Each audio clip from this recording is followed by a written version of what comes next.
Hello students. तो आज हम स्टार्ट कर रहे हैं chapter number 10 microbes in human welfare.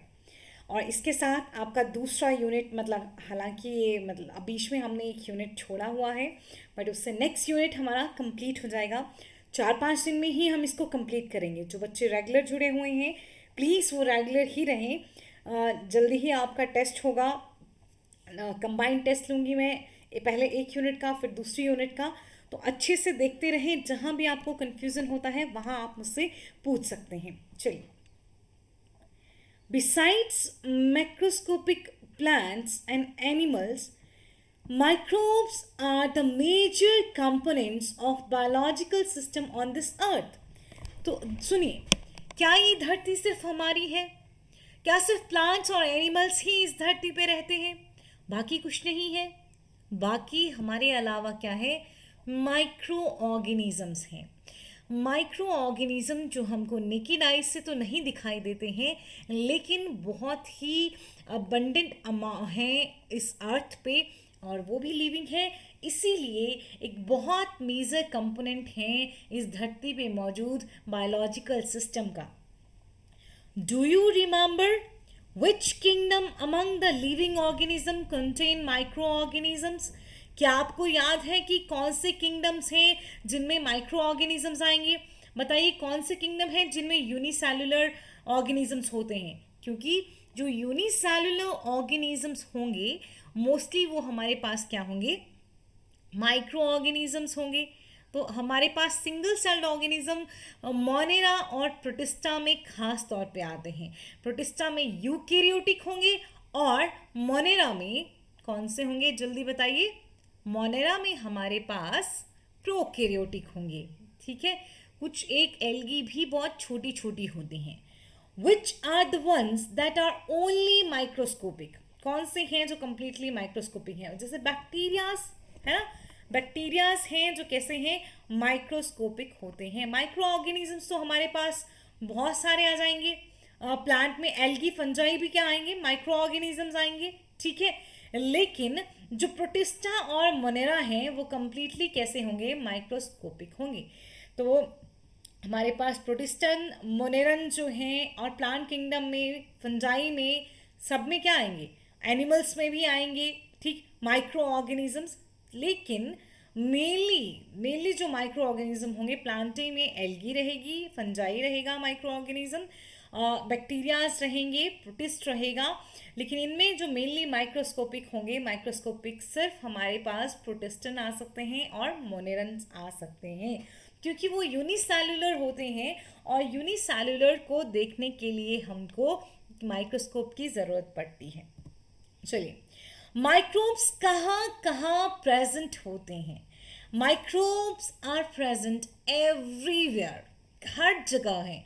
In soil, water, air, inside our body and that of other animals and plant. अब बताइए भाई, माइक्रो ऑर्गेनिज्म कहाँ नहीं है? मिट्टी में है, पानी में है, हवा में है, हमारी बॉडी के अंदर है, दूसरे एनिमल्स की बॉडी के अंदर है, दूसरी प्लांट्स की बॉडी पे भी होते हैं। आपको याद है ना, बैक्टीरिया एज अ पैरासाइट रह सकता है, फंजाई एज अ पैरासाइट रह सकती है ना? याद है या नहीं है? ठीक है, तो माइक्रोब्स हर जगह पाए जाते हैं। ये क्वेश्चन आ जाए ना, माइक्रोब्स कहाँ होते हैं, मतलब पूछना ये बनता है कि माइक्रोब्स होती कहाँ नहीं है? माइक्रोब्स हर जगह पाए जाएंगे, मतलब एवरीवेयर। तो they are present even at the sites where no other life forms could possibly exist।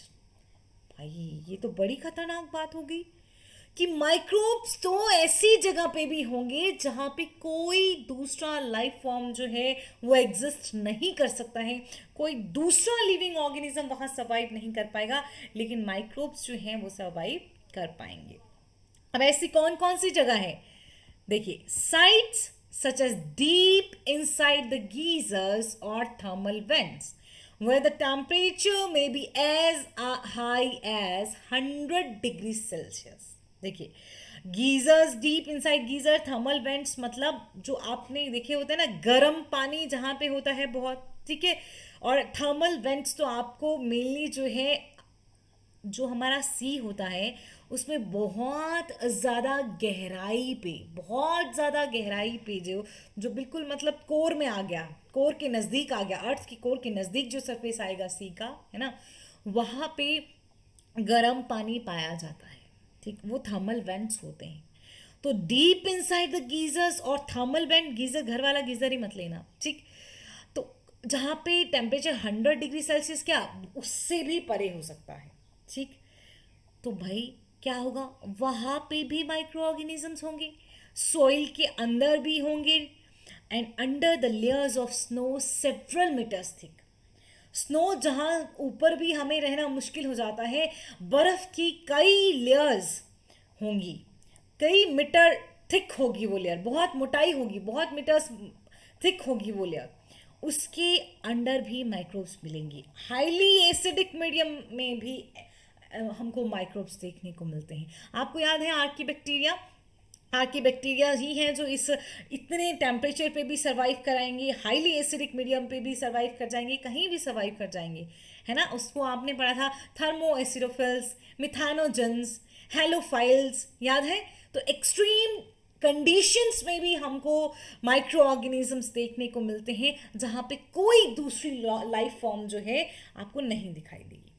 Microbes में बहुत ज़्यादा डाइवर्सिटी होती है। हमारा पहला क्वेश्चन था ना कि कौन कौन से हैं माइक्रो ऑर्गेनिजम्स, तो आंसर देखिए, protozoa, bacteria, fungi, microscopic animals and plant viruses, viroids, also prions. Protist में सिर्फ प्रोटोजोआ नहीं, बहुत आ जाएंगे, है ना। तो protozoa, fungi, bacteria, microscopic animal, viruses, viroids and prions को, एल्गी को इंक्लूड नहीं किया है। लिख, प्रायॉन्स जो क्या हैं, that are proteinaceous infectious agents. Viroids क्या हैं, जिनमें सिर्फ आरएनए होता है, प्रोटीन नहीं होती है। वायरसेस कंप्लीट क्या होता है, आरएनए प्लस प्रोटीन। तो viruses, viroids, prions, fungi, bacteria, protozoa, सारे के सारे क्या हैं, माइक्रोब्स हैं। बहुत ज़्यादा डाइवर्सिटी हमको, विभिन्नता हमको माइक्रोब्स में देखने को मिलती है, ठीक है। अब microbes like bacteria and many fungi can be grown on nutritive media to form colonies that can be seen with the naked eyes, ठीक है। हमारे पास माइक्रोब्स हो गए, जैसे कि बैक्टीरिया हो गया, बहुत सारी फंजाई हो जाएंगी, ठीक। तो इनको हम न्यूट्रिटिव मीडिया में, मतलब इनको हम क्या करेंगे, पैट्री डिश में डाल देंगे या कहीं कहीं भी वहाँ पे न्यूट्रिशन प्रोवाइड कर देंगे, न्यूट्रिटियम मीडियम इनको दे देंगे, तो वहाँ पे ये बहुत ज़्यादा ग्रो कर सकते हैं और इनकी कॉलोनीज फॉर्म हो सकती है। Such culture are useful in the studies on microorganisms. देखिए, अगर आपके पास बैक्टीरिया है, बैक्टीरिया माइक्रो ऑर्गेनिज्म है, प्लस बैक्टीरिया माइक्रोस्कोपिक भी होता है, तो अगर आप बैक्टीरिया को न्यूट्रिटिव मीडिया में ग्रो करवाते हैं तो उसकी कॉलोनी बन जाएगी, जिसको नेकेड आई से भी आप देख सकते हैं, और इन कॉलोनीज को हम माइक्रो ऑर्गेनिज्म की स्टडी के लिए यूज कर सकते हैं। देखिए, ये डायग्राम्स हैं, फिगर 10.1, ये बैक्टीरिया की डायग्राम्स हैं। ए में देखिए, ए में है रॉड शेप्ड बैक्टीरिया, ये जो 1500x जो यहाँ और यहाँ 15,000x दिया है, ये मैग्निफिकेशन पावर है, मैग्नीफाइड मतलब माइक्रोस्कोप के अंडर कितने पे देखा, कितनी मैग्निफिकेशन पावर पे देखा गया है, ओके।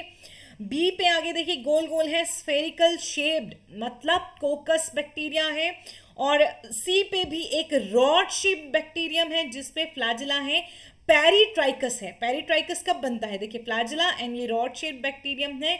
कब पेरिट्राइकस बनता है, जब बैक्टीरिया के आसपास मतलब सब तरफ को पूरे बॉडी सरफेस पे इस तरह से फ्लैजिला होते हैं, तब हम बैक्टीरिया को पेरिट्राइकस बैक्टीरिया कहते हैं। तो ये ए पे हो गए रॉड शेप बैक्टीरिया, बी पे हो गए कोकाई और स्फेरिकल, सी पे हो गए rod shape bacteria with flagella.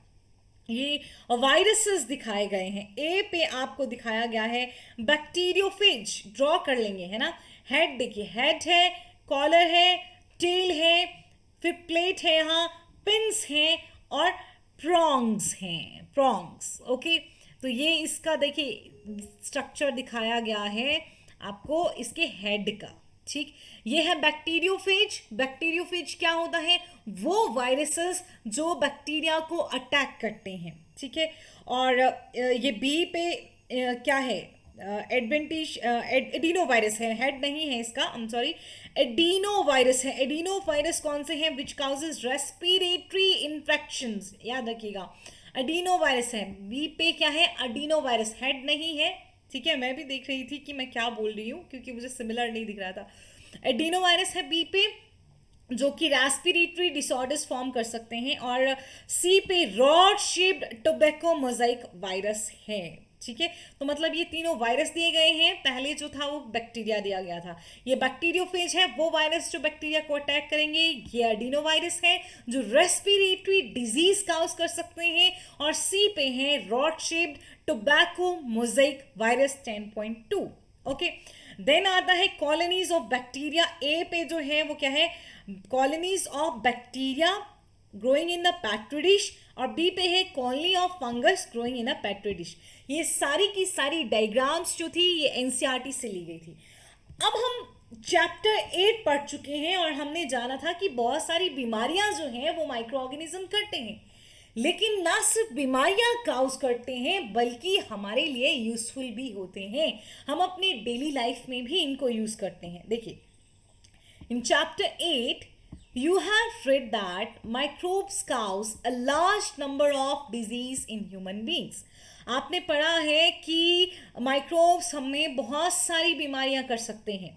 They also cause diseases in animals and plants. वो एनिमल और प्लांट्स में भी डिजीजेस काउज करेंगे, ठीक है। ना सिर्फ ह्यूमन बीइंग में जो माइक्रोब्स हैं वो दूसरे जानवरों में, दूसरे पौधों में भी बीमारियां कर सकते हैं। But this should not make you think that all microbes are harmful। लेकिन आप ऐसा बिल्कुल नहीं सोच सकते हैं कि सारे के सारे माइक्रोब्स जो होंगे वो हार्मफुल होंगे। several microbes are useful to man in a diverse ways। बहुत सारे माइक्रोब्स जो होते हैं बहुत अलग अलग तरीके से हेल्पफुल होंगे इंसान के लिए, यूजफुल होंगे हमारे लिए, ठीक है, बहुत अलग अलग तरीके में। देखिए, some most important contribution of microbes to human welfare are discussed in this chapter। और इस चैप्टर में हम सबसे इम्पॉर्टेंट जो कंट्रीब्यूशन रहता है माइक्रोब्स का, सबसे अच्छी चीज़ें जो हमको मिलेंगी माइक्रोब्स से, कहाँ कहाँ उनको अच्छे से यूज़ किया जा सकता है, ये हम डिस्कस करेंगे। तो सबसे पहले हम जानेंगे कि हम अपने घर में कैसे माइक्रोब्स को यूज़ कर सकते हैं। तो आ गया microbes in house hold product. बेटा क्लियर हो रहा है आपको कि नहीं हो रहा है? एक ही लाइन क्लियर होनी चाहिए, कहीं भी आपको कोई भी तरह का कंफ्यूजन नहीं होना चाहिए। देखिए, you would be surprised to know that we use microbes or products derived from them every day। आपको हैरानी होगी जान के कि हम माइक्रोब्स को हर रोज यूज करते हैं। हम तो समझते थे कि माइक्रोब्स जो हैं वो सिर्फ बीमारी काउज करते हैं, लेकिन माइक्रोब्स जो हैं वो उनको हम हर रोज यूज करते हैं, वो भी अपने फायदे के लिए, नुकसान के लिए नहीं, फायदे के लिए। और एक कॉमन एग्जाम्पल क्या आता है? A very common example of everyday use of microbes or their product is the production of curd from milk। दूध से दही का बनाना, ठीक। और इसमें जो माइक्रो ऑर्गेनिज्म यूज होता है, micro organism such as lactobacillus and other commonly called lactoacid bacteria grow in milk and convert it to curd। तो लैक्टोबेसिलस और बाकी के भी कुछ बैक्टीरिया होंगे जिनको हम लैक्टिक एसिड बैक्टीरिया कहते हैं, वो मिल्क में ग्रो करते हैं और दूध को दही में बदल देते हैं। माइक्रो ऑर्गेनिज्म कौन से बेटा? लैक्टोबेसिलस स्पेसिफिक बैक्टीरिया का नाम है, बाकी भी कुछ बैक्टीरिया हैं कॉमनली उनको हम बोल देते हैं लैक्टिक एसिड बैक्टीरिया। दूध में ग्रो करेंगे, कन्वर्ट करेंगे दूध को दही में, ठीक। तो during the growth the lactic acid bacteria produce acids. Growth के टाइम पे क्या होगा? लैक्टिक एसिड बैक्टीरिया जो है वो एसिड फॉर्म करेगा that coagulate and partially digest the milk proteins. जो क्या करेंगे? लैक्टिक एसिड बैक्टीरिया जो है वो क्या प्रोड्यूस करेगा? ऑब्वियसली लैक्टिक एसिड प्रोड्यूस करेगा। क्या आपको याद है? आपने क्लास 11 में रेस्पिरेशन पढ़ा होगा, जहां पे एनारोबिक रेस्पिरेशन को फर्मेंटेशन भी कहा जाता है। फर्मेंटेशन दो तरीके से होता है, lactic acid fermentation and yeast fermentation. Yeast fermentation जब होती है तब वहाँ पे प्रोडक्ट आता है अल्कोहल, और जब हमारे पास लैक्टिक एसिड फर्मेंटेशन होता है तो प्रोडक्ट आता है एसिड। तो लैक्टिक एसिड बैक्टीरिया जो है प्रोड्यूस करेगा एसिड, वो एसिड जो है कोआगुलेशन कर देगा पार्शियली। देखिए, लैक्टिक एसिड बैक्टीरिया से जो एसिड्स आएगा वो पार्शियली डाइजेस्ट करेगा मिल्क प्रोटीन्स को, फुली नहीं करेगा। तो क्या करता है लैक्टिक एसिड बैक्टीरिया? एसिड्स बनाता है जो कोआगुलेट करता है और पार्शियली डाइजेस्ट कर देता है मिल्क प्रोटीन्स को। ठीक, अब हम कैसे कैसे करेंगे? देखिए, स्मॉल, आपको पता है ना, दूध से जब दही जमाना होता है तो हम पहले से मौजूद दही को थोड़ा सा अपने पास रख लेते हैं और उसको अगले दूध में डाल देते हैं। फिर वो बैक्टीरिया जो है ग्रो करता है और एसिड प्रोड्यूस करता है, जो एसिड कोआगुलेट कर देगा और पार्शियली डाइजेस्ट कर देगा मिल्क की प्रोटीन्स को, और क्या बन जाएगा? Curd. A small amount of curd added to the fresh milk as inoculum or starter contain millions of lactic acid bacteria। देखिए, बहुत सारे जो हमारे पास बैक्टीरिया होंगे, लैक्टिक एसिड बैक्टीरिया, वो हम कहाँ से लाएंगे मिल्क में? छोटा सा कर्ड का अमाउंट, जिसको इनोकुलम की तरह या शुरुआती स्टार्टर की तरह जो है वो डाला जाता है दूध में, फ्रेश मिल्क में, और उसमें millions of lactic acid bacteria होंगे, विच एट सुटेबल टेम्परेचर मल्टीप्लाइड दस converting milk to curd.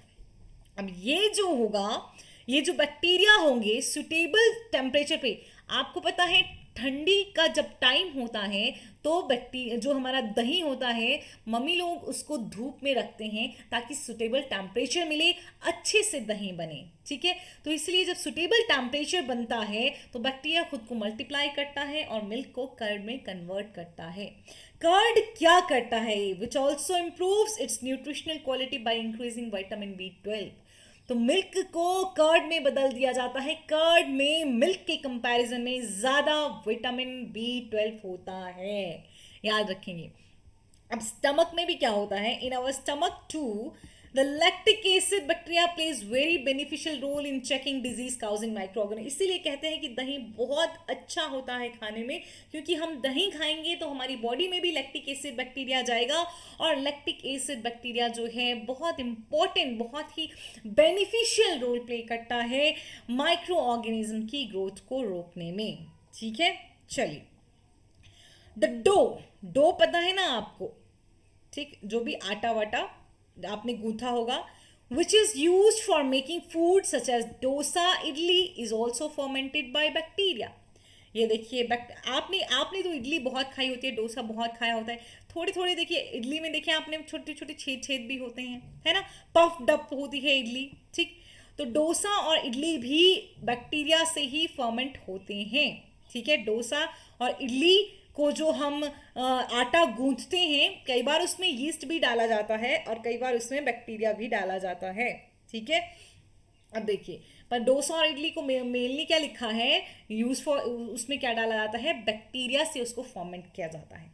The puffed up appearance of dough is due to the production of carbon dioxide. जो फूल गया, जो फूलता है ना आटा आप लगाते हैं, उस पर यीस्ट डालते हैं, कोई बैक्टीरिया अगर उस पर जाएगा तो वो फूल जाता है। क्यों फूलता है? Due to the production of carbon dioxide.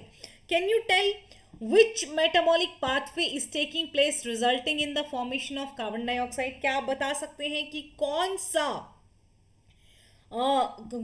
जो है, कैन यू टेल कौन सा पाथवे यूज होगा? ठीक है, आपको याद है, आपने पढ़ा था यीस्ट फर्मेंटेशन, तो मैंने कहा यीस्ट जो है वो यूज़ किया जा सकता है। ठीक, फिर कोई भी बैक्टीरिया होगा तो लैक्टिक एसिड फर्मेंटेशन हो सकती है, लेकिन हर बार जो है वो कार्बन डाइऑक्साइड बाहर निकल के आता है। आपने देखा होगा इडली कई बार थोड़ा सा खट्टा खट्टा टेस्ट देती है, लेकिन बहुत बार ये कोई खट्टा खट्टा टेस्ट नहीं देती है। तो कई बार यीस्ट यूज़ किया जा सकता है, कई बार कोई बैक्टीरिया यूज़ किया जा सकता है, ठीक है।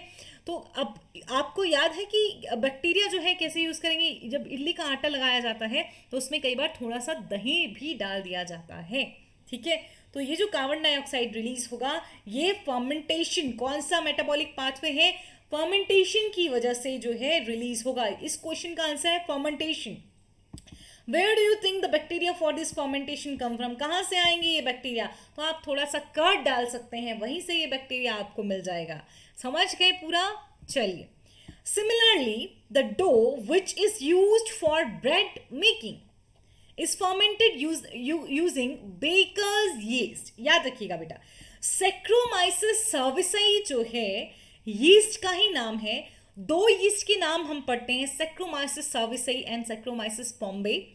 Saccharomyces pombe को फिजन यीस्ट कहा जाता है, लेकिन बहुत बार आप बेकर यीस्ट पढ़ते हैं और एक आप ब्रूअर्स यीस्ट भी पढ़ते हैं। ब्रेड मेकिंग इंडस्ट्री को हम बेकिंग इंडस्ट्री कहते हैं, तो बेकर इंडस्ट्री में जब Saccharomyces cerevisiae को यूज़ किया जाता है तब हम उसको बेकर्स यीस्ट कहते हैं, और जब वाइन इंडस्ट्री में, अल्कोहल इंडस्ट्री में Saccharomyces cerevisiae को यूज़ किया जाएगा तब हम इसको ब्रूअर्स यीस्ट कहते हैं। इडली डोसा बनाने के लिए बैक्टीरिया यूज़ हुआ, कहाँ से आया, हम कर्ड से ले सकते हैं, ठीक है। और जो ब्रेड बनाने के लिए डो यूज़ किया जाता है उसमें भी आपको फर्मेंटेशन दिखेगी। फर्मेंटेशन किससे करवाई जाएगी लेकिन ब्रेड मेकिंग में, बेकर्स यीस्ट के थ्रू। देखिए, a number of traditional drinks and foods are also made by fermentation by the microbes. बहुत सारी खाना ऐसा बनता है जो फर्मेंटेशन से, अभी तो आपने पढ़ा ना, इडली डोसा भी किससे बन रहा है, फर्मेंटेशन से बन रहा है। लेकिन कुछ ड्रिंक्स भी होते हैं जो फर्मेंटेशन से बनते हैं, बहुत सारे ट्रेडिशनल ड्रिंक्स फर्मेंटेशन से बनाए जाते हैं। Toddy, a traditional drink of some parts of southern India. याद रखिएगा, टॉडी जो है साउथ इंडिया का एक ट्रेडिशनल ड्रिंक है। कैसे बनाया जाता है, is made by fermenting SAP from palm trees जो होते हैं उनसे उनका सैप निकाला जाता है, जो उनका अंदर जो मटेरियल होता है, अंदर जो जैसे जाइलम सैप आपको पता है ना, फ्लोएम सैप, ठीक, उनका सैप निकाला जाता है और उससे टॉडी बनाई जाती है। टॉडी एक ट्रेडिशनल ड्रिंक है साउथ इंडिया के कुछ हिस्सों में, और किससे बनता है, पाम के सैप की फर्मेंटेशन से बनता है।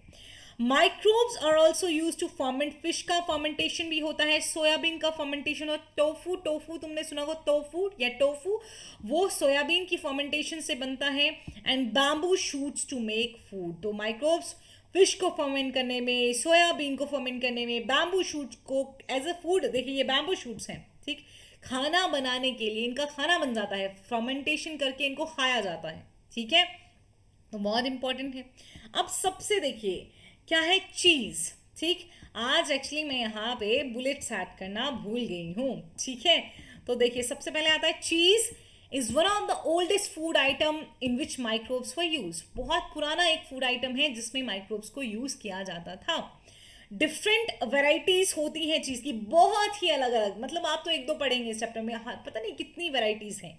अब उनका वेराइटीज जो होंगी चीज़ की, they are known by their characteristic texture. हर एक का अपना एक अलग टेक्सचर होगा, अलग फ्लेवर होगा, अलग टेस्ट होगा, और जो अलग टेक्सचर होगा, अलग फ्लेवर होगा, अलग टेस्ट होगा, वो किसकी वजह से होगा, the specificity coming from microbes use.